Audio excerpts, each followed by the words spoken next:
नमस्कार, welcome to latest of old pension scheme. शीर्षक आप लोगों ने पढ़ लिया है, वाह मोदी जी वाह। आपके सम्मान में हमने ये शीर्षक केवल और केवल इसलिए रखा है 22 अगस्त 2024 को जब आपके कार्यालय से एक पत्र जारी हुआ जिसमें साफ साफ लिखा गया कि आप हमारे कर्मचारी संगठनों के साथ में एक मीटिंग रखना चाह रहे हैं आपके कन्वीनियंट टाइम पर 24 अगस्त 2024 को। तो सभी कर्मचारियों में जो एनपीएस के लाभार्थी हैं उनमें खुशी की लहर इस आस में दौड़ गई कि आप उनकी खुशी की खातिर कुछ ना कुछ बड़ा ऐलान करने जा रहे हैं। और कल यानी 24 अगस्त 2024 को जब चीज़ें सामने बाहर निकल करके आईं तो हर एक कर्मचारी के चेहरे पर केवल और केवल निराशा के अलावा कुछ भी देखने को नहीं मिला। जब आपने एक सब भारत देश की आज़ादी के समय से चली आ रही पुरानी व्यवस्था, पुरानी पेंशन स्कीम को आज के 20 साल पहले एक सरकार ने एनपीएस में कन्वर्ट कर दिया था और उस एनपीएस को आपने उसके भी ठीक 20 साल बाद में यूपीएस एक अलग ही पेंशन स्कीम के अंतर्गत आपने लाने का काम किया है, उसको चेंज करने का काम किया है। हालांकि आपकी सरकार ने यूपीएस को यूनिफाइड पेंशन स्कीम का नाम दिया है, लेकिन हम बार बार कहना चाहेंगे, साफ शब्दों में कहना चाहेंगे, यूनिफाइड इज नॉट जस्टिफाइड। क्यों कहना चाहेंगे? क्योंकि एक भी कर्मचारी, हम किसी संगठन की बात नहीं कर रहे, एक भी कर्मचारी आपके इस ऐलान से खुश नहीं है। कारण हम बताने की कोशिश करेंगे हमारे एम्प्लॉय दोस्तों को कि क्या कारण है कि यूपीएस में जिस दिन आपने बोला है कि 1 अप्रैल 2025 से ये स्कीम प्रभावी हो जाएगी सभी कर्मचारियों के लिए जो कि एनपीएस के अंतर्गत आते हैं, वन टाइम ऑप्शन मिलेगा कि आप एनपीएस में रहना चाहते हैं या यूपीएस के साथ में स्विच करना चाहते हैं। जितना अभी तक हम समझ पाए हैं, अगर इसमें अभी भी चेंजेस नहीं किए गए तो कोई भी यूपीएस को ऑप्ट नहीं करना चाहेगा। हम अपने दोस्तों को इस वीडियो के माध्यम से 2-3 पॉइंट्स वीआरएस के लिए भी यहाँ से क्लियर कर देना चाहेंगे कि वीआरएस का क्या ऑप्शन रहेगा और अदर बेनिफिट्स के साथ में भी जो आपका कंट्रीब्यूशन जाता रहेगा या नहीं जाता रहेगा, और आपके कंट्रीब्यूशन के साथ में आपके सुपरएनुएशन पे जो है उसके साथ में क्या होने वाला है। हम आपके सम्मान में आपका सम्मान करते हुए हमारे कर्मचारी दोस्तों को बता देना चाहते हैं कि तीनों स्कीम्स में जो है वो बेनिफिट्स में का जो डिफरेंस है वो सभी को पता है, लेकिन जो मेजर जो डिफरेंस है जो समझ करके आए समझ में आ रहे हैं कि पेंशन की अगर हम बात करें, ओपीएस को पेंशन मिलेगी, यस मिलेगी, एनपीएस को भी मिलती है, ओपीएस को भी मिलेगी, यूपीएस को भी मिलेगी। लेकिन जब पेंशन की बात होगी तो किस तरीके की पेंशन मिलेगी? ओपीएस में सबको पता है कि लास्ट पे ड्रोन का 50%, लास्ट पे ड्रोन मीन्स बेसिक का 50% प्लस जो डियरनेस रिलीफ जो डीए जो होता है इंक्लूड रहता है। एनपीएस में ऐसा कोई प्रावधान नहीं था। आपकी जो भी एन्युटी के अंदर जो भी आपकी इन्वेस्टमेंट है सुपरएनुएशन पर, उससे ही आपको पेंशन मिलेगी जो कि मार्केट बेस्ड है, जिसका कोई निश्चित अमाउंट नहीं है, कभी भी फिक्स नहीं है, किसी को भी नहीं पता है। यूपीएस में सेम आपने ओपीएस की तरह से एक फिक्स अश्योर पेंशन देने की कोशिश की, ठीक है, उसमें भी थोड़ी सी चालबाजी दिखाई गई है कि हम पूरे 12 महीने का, और 12 महीने का क्या, जो आपका जो मीन्स लास्ट जो 12 मंथ्स की जो पे है जो सुपरएनुएशन पर, उसका हम वो एवरेज निकालेंगे और उसका 50%, चलो कोई दिक्कत नहीं है, 1000-2000 रुपये से कोई फर्क नहीं पड़ता। और आपने इसमें इन्फ्लेशन इंडेक्सेशन को भी रख दिया, कोई दिक्कत नहीं है, यहाँ तक हमें कोई इश्यू नहीं है। एनपीएस की बात वहीं की वहीं रह गई थी। डीएडीआर का बेनिफिट आपने दे दिया, इसके अंदर नहीं था, इसके अंदर दे दिया, ठीक है जी। कंट्रीब्यूशन एनपीएस के अंदर, ओपीएस के अंदर कोई कंट्रीब्यूशन नहीं जाता, एनपीएस के अंदर कंट्रीब्यूशन जाता है। एम्प्लॉय का कंट्रीब्यूशन 10%, आपने कहा गया है आपकी तरफ से कि अब हम 18.5% का कंट्रीब्यूशन डालेंगे। आपने और महंगी स्कीम कर दी है इसको, कोई दिक्कत नहीं, आपका पैसा है, चाहे जैसे इस्तेमाल कीजिए, कोई दिक्कत नहीं है। यूपीएस में भी सेम वैसे ही चलता रहेगा कि कर्मचारी का कंट्रीब्यूशन 10% और आपका कंट्रीब्यूशन जो है वो 18.5%, क्योंकि आप हमें पेंशन देना चाह रहे हैं, बहुत अच्छी पेंशन देना चाह रहे हैं, स्वागत योग्य है, कोई दिक्कत नहीं है भाई, कर लीजिए, आपका पैसा है, कहीं पर भी लगाइए, कोई दिक्कत नहीं है। सिक्योरिटी की बात आती है तो ओपीएस में सिक्योरिटी है, इसमें भी सिक्योरिटी आपने दे दी, मान लिया इसमें सिक्योरिटी नहीं है। वीआरएस के ऑप्शन की जब बात आएगी तो मोदी जी आपके लिए जो शब्द निकल रहे हैं, वाह मोदी जी वाह, ये वहीं से ही इनका उद्गम स्थल जो है वो यहीं से ही है। वीआरएस को लेकर के एक और है अभी तक इस चीज में वीआरएस को लेकर के ओपीएस में आपने 20 साल की क्वालिफाइंग सर्विस रख रखी है, एनपीएस में भी आपने लेटेस्ट में जब अमेंडमेंट्स किए तो 20 साल की क्वालिफाइंग सर्विस रख दी थी, ठीक है। यूपीएस में आपने unified that is not justified, जो इसमें आपने क्वालिफाइंग सर्विस 25 ईयर्स कर दिया, कोई दिक्कत नहीं, एक बार के लिए स्वीकार कर लिया। लेकिन हाल ही में क्या, कल ही जब प्रेस वार्ता में cabinet secretary Shri TV Somanathan ji से पूछा गया कि वीआरएस के बारे में आपका क्या विचार है, तो उन्होंने जवाब दिया कि इसके लिए क्वालिफाइंग सर्विस जो है वो 25 साल रहेगी। लेकिन उसके बाद का जो जवाब था वो बड़ा आश्चर्यजनक है, जिसके लिए हमारे मुंह से आपके सम्मान में शब्द निकल रहे हैं, वाह मोदी जी वाह, कि 25 साल पे आप वीआरएस तो ले सकते हैं लेकिन आपको पेंशन नहीं मिलेगी। पेंशन कब मिलेगी? जब आप 60 की एज तक पहुंच जाओगे। मोदी जी किसने देखी है 60 की एज? तभी तो बेचारा वो ले रहा है ना, वो तभी तो बेचारा वीआरएस ले रहा है। और सबसे बड़ी बात, आदरणीय मीन्स हमारे लिए तो कैबिनेट सेक्रेटरी हैं, सभी ऑनरेबल हैं, आप लोग सभी लोग ऑनरेबल हैं, माननीय हैं, उनके हिसाब से मेरे मन में एक भाव जो है वो बार बार आ रहा है कि हर एक कर्मचारी जो एनपीएस के अंतर्गत फिलहाल लाभार्थी है और जो चाहता है कि मैं यूपीएस में स्विच कर लूं, एक बार के लिए मान लें, तो वो अपने आप को क्या फील कर रहा है कि वो प्रिजनर है जिसे बंदी बना करके रखा गया है। आपको 60 साल तक की जेल काटनी है। 60 साल तक की जेल का मतलब आपकी 60 की उम्र होने तक की जेल आपको काटनी है। लेकिन आपके पास में एक ऑप्शन अवेलेबल है, हम 25 साल पे आपको छोड़ सकते हैं, आप जा सकते हैं। लेकिन जो आपने 25 साल की जो सर्विस हमें दी है, जेल में जिस तरीके से कैदी बिताता है, समय बिताता है और उसको कुछ मेहनताना मिलता है, जो सजा जो कैदी होते हैं उनको मेहनताना मिलता है, वो जो आपका मेहनताना है वो हम आपको आपकी इस क्वालिफाइंग सर्विस के बाद में नहीं, आपके सुपर एनिवेशन की डेट्स पर देंगे। मोदी जी समझ में नहीं आ रही ये चीज? माननीय है आप हमारे लिए, और आपसे देश का हर एक कर्मचारी आपकी तरफ ही केवल आस बांध करके देख रहा था कि कोई ना कोई बड़ा डिसीजन आप लेंगे हमारे फेवर में। यहां से ये यूनिफाइड जो पेंशन स्कीम है वो जस्टिफाइड नहीं लग रही है। दूसरी चीज, अगर आप इसमें देखें तो हमारा कंट्रीब्यूशन मींस एम्प्लॉय का कंट्रीब्यूशन जो 10% जाता रहेगा, आपने उसकी ऐसी हालत कर दी है कि मुझे पैरेलल में अंग्रेजों की याद आ गई।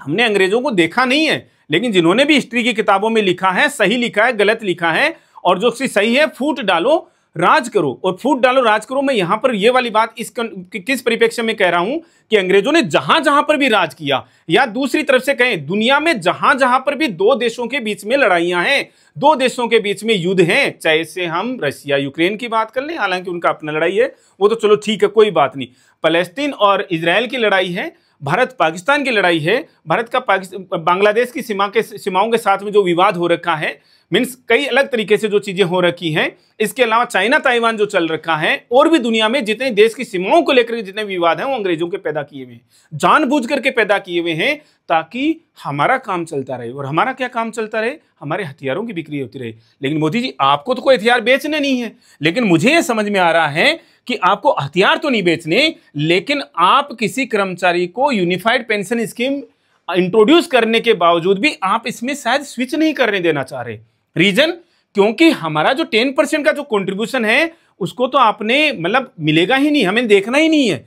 तो हमने ऐसे कौन से पाप किए हैं कि हमें वो 10% का कंट्रीब्यूशन जो है वो मिलेगा नहीं, और आपने उसकी जगह पर हमें एक तरीके से मैं कहूँ कि क्या झुंझुना पकड़ा है कि हर एक साल मतलब हर 6 मंथ्स का एक कंट्रीब्यूशन, और वो एक कंट्रीब्यूशन कैसा कि आपकी बेसिक पे का बेसिक प्लस डीए का वो जो 10% बनता है, मतलब वही कंट्रीब्यूशन हमारा।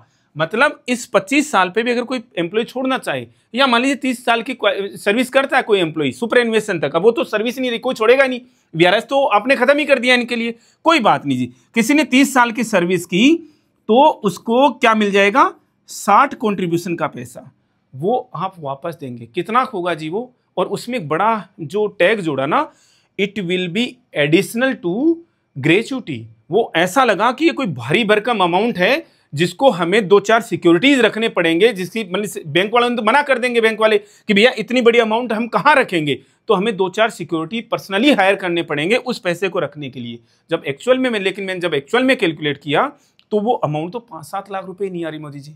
तो हम इस चीज़ के लिए बड़े रुष्ट हैं आपसे, और रुष्ट होकर के हम कर भी क्या लेंगे? वैसे अपना रोष प्रकट कर सकते हैं कि ये आप हमारे साथ में कर्मचारियों के साथ में क्या है, हम भी भारत देश के नागरिक हैं, हमें प्लीज आप अलग मत समझिए, अलग मत कंसिडर कीजिए। ये जो दो बड़ी चीजें, हालांकि खैर मीन्स हर एक अपना अपना विचार हो सकता है। कोई कहते हैं कि भैया हमें तो हूबहू मीन्स एक्चुअली ओपीएस चाहिए। हम बार बार कह रहे हैं कि भाई नाम बदलने की जहां पर बात आ रही है, पहले ओपीएस फिर एनपीएस और अभी उसी चीज का नाम बदल करके आप कह रहे हैं कि साहब ये यूपीएस जो है ये ओपीएस ही है, ये नाम बदला हमने और बेटर स्कीम है। तो हम कह रहे हैं इसका एक बार फिर से वापस नाम बदल दीजिए चाहे से, लेकिन ये दो चीजों पर प्लीज ध्यान दे लीजिए, जो कि दो सबसे बड़ी कमियां हैं। आप हमारा पैसा दे दीजिए वापस, जो भी कॉर्पस बनेगा हमारा, जिसमें रेशियो था, मैथमेटिशियंस आपके पास में बहुत सारे अच्छे अच्छे आर्थिक सलाहकार हैं, उनसे उस समय पूछ लीजिएगा कि इस पर्टिकुलर एम्प्लॉय का कितना कंट्रीब्यूशन था रेशियो के अंदर, और हमें वही चाहिए जो टोटल कॉर्पस बन जाएगा ब्याज के साथ में, हमें उसका केवल और केवल वही रेशियो के अंदर दे दीजिए। और एक आधी चीजें यहां पर देख लीजिए, और एक आधे सुधार और जो अभी तक समझ में नहीं आ रहे हैं, अभी तक तो गैजेट आया नहीं है, जो देखने के बाद में पता चलेगा। आपसे हाथ जोड़ करके विनती है, कर्मचारी आपसे हाथ जोड़ करके विनती कर सकता है और कोई दिक्कत नहीं है। जब कोई भी टीवी न्यूज चैनल खोलते हैं या आपके किन्हीं मंत्रियों से, माननीय मंत्रियों से पूछा जाता है, तो कहते हैं कि साहब ओपीएस पे स्विच करना फाइनेंशियल बर्डन है। हमें पता है वो किस तरीके का फाइनेंशियल बर्डन है, कि हमें तो हम आप बार बार कहते हैं हमें बुला लीजिए आप मीटिंग में कभी भी, हालांकि हम बड़े आपके सामने इतना ओहदा रखते नहीं है। हम प्रूव कर देंगे कि एनपीएस जो है वो ओपीएस की बजाय में बड़ी महंगी स्कीम है। आपके सरकारी खजाने से इस एनपीएस में बहुत ज्यादा पैसा जा रहा है, इतना आपसे कर्मचारी मांगता ही नहीं ओपीएस के अंदर, ओपीएस के बेनिफिट्स में। रीजन क्योंकि ओपीएस लेने वाला कर्मचारी, और ऐसा नहीं कि एनपीएस लेने वाला कर्मचारी अलग से है, भारत देश में किसी भी कर्मचारी की औसतन आयु किसके लिए, पेंशन रिसीव करने के लिए, पेंशन लेने के लिए 10 साल से ज्यादा नहीं है। कहने का मतलब कोई 70 साल से ज्यादा नहीं, जरा एवरेज की बात कर रहे हैं। कोई पर्टिकुलर 90 साल जी जाए एक अलग बात है, लेकिन एवरेज ये 10 साल पे आता है। आप एनपीएस के कर्मचारियों को 30 साल, 32 साल, 33 साल, 35 साल पेंशन क्यों देना चाह रहे हैं? और ये इतना कॉर्पस है कि आपके खर्चाने में तो पता नहीं कितना पैसा चला जाएगा अगर आप खुद के लिए डालें पीएफआरडीए में। हमें तो केवल ये बेनिफिट्स दे दीजिए, आप इसका नाम और कुछ अभी यूपीएस का नाम यूपीएस ही रहने दे दीजिए। अगर आपको अभी भी ये जस्टिफाइड नहीं लग रहा, कोई दिक्कत नहीं है, कोई नाम रख लीजिए, लेकिन एटलीस्ट कर्मचारी के पैसे को तो आप इधर उधर मत कीजिए। हमारे पैसे को तो ये 10% हमारा पैसा है सर, इसको मत कीजिए ऐसा कि आपने उसको हमें एक अलग ही फॉर्मूला, किसके दिमाग की ऊपर चाहिए, मुझे तो समझ में नहीं आ रहा। मतलब ये आपके आर्थिक सलाहकार जो हैं वो कहां से इस तरीके की चीजें लेकर के आ रहे हैं कि यार ये 110, मतलब इस तरीके के फॉर्मूले मुझे नहीं लगता कि कहीं पर, मतलब मुझे शब्द समझ नहीं आ रहे कि कौन सी किताब से उठाई गई हैं चीजें।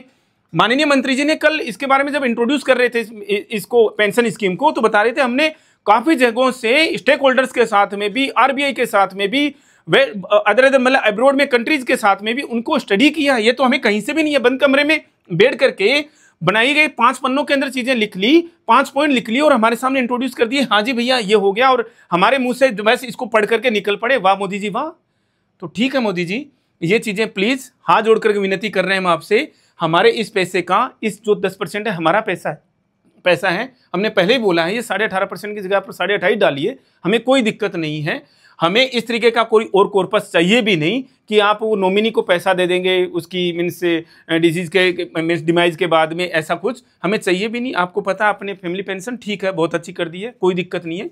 इस यूपीएस का नाम आपको वापस चेंज करना पड़े, कोई दिक्कत नहीं है, कर लीजिए, लेकिन प्लीज हाँ ये पैसा हमारा वापस दे दीजिए, ताकि कर्मचारी के मन में जो एक दिमाग में एक बार बार जो चीज है क्या जीपीएफ को लेकर के, वो संशय खत्म हो जाए हमारा। आप जीपीएफ नहीं देना चाहते मत दीजिए, कोई दिक्कत नहीं है, लेकिन ये क्या कर दिया कि हमारे इस सारे के सारे पैसे को ये गायब हो गया एक तरीके से। वो मूवीज के अंदर नहीं दिखाते कि भैया पैसा पड़ा हुआ सामने, वो तो खैर कैमरे की करामात होती है, ये तो सामने से उठा लिया सर हमारा पैसा, कहाँ गया मतलब पता ही नहीं लगेगा कि किसी कर्मचारी का 1 करोड़ का कंट्रीब्यूशन अगर है ब्याज के साथ में, तो आपने उसको 3, 4, 5 लाख रुपए में सल्टा दिया। प्लीज हाथ जोड़ करके विनती है, अगर आप लोगों तक ये बात पहुंचती है, और हम बार बार कह रहे हैं और हमारा व्यू हम दे देते हैं कर्मचारी संगठनों, कर्मचारियों को, कि जब भी, अभी तो खैर 8-9 महीने हैं इस स्कीम को लॉन्च इंट्रोड्यूस होने में, और ये जो हमारा व्यू ये है कि अगर ये 2 चीज़ें नहीं है, वीआरएस का ऑप्शन ये नहीं है, मीन्स आपको पेंशन यहाँ से नहीं मिलती है और ये 10% पैसा आपको नहीं मिलता है, तो मुझे नहीं लगता कि कोई यहाँ से इसको ऑप्ट करने वाला है, क्योंकि इसकी बजाय में तो एनपीएस जो है वो बहुत बहुत बहुत ज़्यादा फायदेमंद हो गई है आपके हिसाब से तो। और हमें सर ऐसे लग रहा है कि आपने शायद ये इसी स्कीम को और ज़्यादा स्ट्रेंथन करने के लिए ऐसा किया है, और ज़्यादा स्ट्रेंथन करने के लिए किया है तो प्लीज़ इसी में कुछ आप ऐसा कर देते कि एश्योर्ड पेंशन मिलेगी जी आप हमें। इतनी चीज़ें सर क्यों घुमा रहे हैं? पैसा लगता है सर। हम तो अपने छोटे छोटे बिल्स कई बार कोई मीन से समझदार कर्मचारी 200-400 रुपये के बिल इसलिए नहीं लगाता कि यार उसके पीछे हज़ारों का खर्चा तो ऐसे ही हो जाएगा। मीन से उसमें जब प्रोसीडिंग्स होती हैं, मीन्स क्लेरिकल प्रोसीडिंग्स जब होती हैं तो सर प्लीज़ इतनी ये क्लेरिकल काम मत बढ़ाइए। आपको इसको स्ट्रेंथन करना था, आपको ये सोचना था कि यार हमें तो इसी में स्विच करके रखना है। तो ये अननेसेसरी सर 1.5 साल से आपकी कमेटी बनी हुई थी, कुछ किया नहीं उन्होंने, और लास्ट में इस तरीके की स्कीम लेकर के आई है जिसका कोई मीनिंग नहीं है। ठीक है, आपने शॉर्ट पेंशन दे दी, कोई दिक्कत नहीं है, लेकिन सर ये क्या किया, मुझे सर वीआरएस जाना है तो मतलब मैं 25 साल पे वीआरएस चला जाऊं और मेरी एक्चुअल सुपरएन्युएशन की डेट आएगी इसके भी 8 साल के बाद में, मतलब मैं 8 साल क्या खाऊंगा सर? मतलब मुझे समझ में नहीं आ रहा। मुझे या तो माननीय जो cabinet secretary Shri TV Somanathan ji हैं उनको आइडिया नहीं था, और मुझे नहीं लगता कि उन्होंने बिना सोचे समझे कुछ बोला होगा। उन्होंने किसी पत्रकार के सवाल के जवाब में बोला है कि हम 25 साल पे उनको पेंशन नहीं देंगे, आप जा सकते हो। और मेरे को वाकई में वापस दोहरा रहा हूं सर, मुझे एक प्रिजनर वाली फीलिंग आ रही है कि आपकी सजा पूरी हो गई, आप जा सकते हैं घर पे, लेकिन आपको पेंशन जो है, जो आपका मेहनताना है, वो इसके भी 6, 7, 8 साल बाद जब भी आपके 60 की एज हो जाएगी तब मिलेगा। हम अननेसेसरी सर किसी का टाइम नहीं लेना चाह रहे। मीन्स ये अब आप लोगों से कहना चाह रहे हैं जो भी वीडियो को देख रहे हैं यहाँ पर, हमने आज तक कभी अपनी वीडियो के लिए बोला नहीं है, लेकिन हम इस वीडियो के लिए, पर्टिकुलर इस वीडियो के लिए चाहते हैं, क्योंकि कुछ लोग शायद खुश हो गए हों कि जिनको समझ में नहीं आ रहा कि यार यूपीएस क्या है जी, 50% पेंशन मिल गई, लेकिन इसके पीछे का गेम समझ नहीं आया कि जो आपका एक तरीके से जीपीएफ का टाइप का पैसा था, 10% की कॉन्ट्रीब्यूशन थी, वो तो हवा में गायब हो गई है। इसलिए सब लोगों से अनुरोध है कि इस वीडियो को आज हम पहली बार बोल रहे हैं, हमारे लगभग 400 से ऊपर वीडियोस होंगे, हमने पहली बार हम बोल रहे हैं कि इस वीडियो को प्लीज शेयर कीजिएगा ताकि मैक्सिमम लोगों तक पहुंचे कि यूपीएस क्या है और एनपीएस क्या है। आज की डेट में भी, एज ऑन डेट, ये NPS is better than this UPS, means unified pension is not justified. इस सेशन में इतना ही, मिलेंगे वेरी नेक्स्ट अपडेट के साथ। Thank you.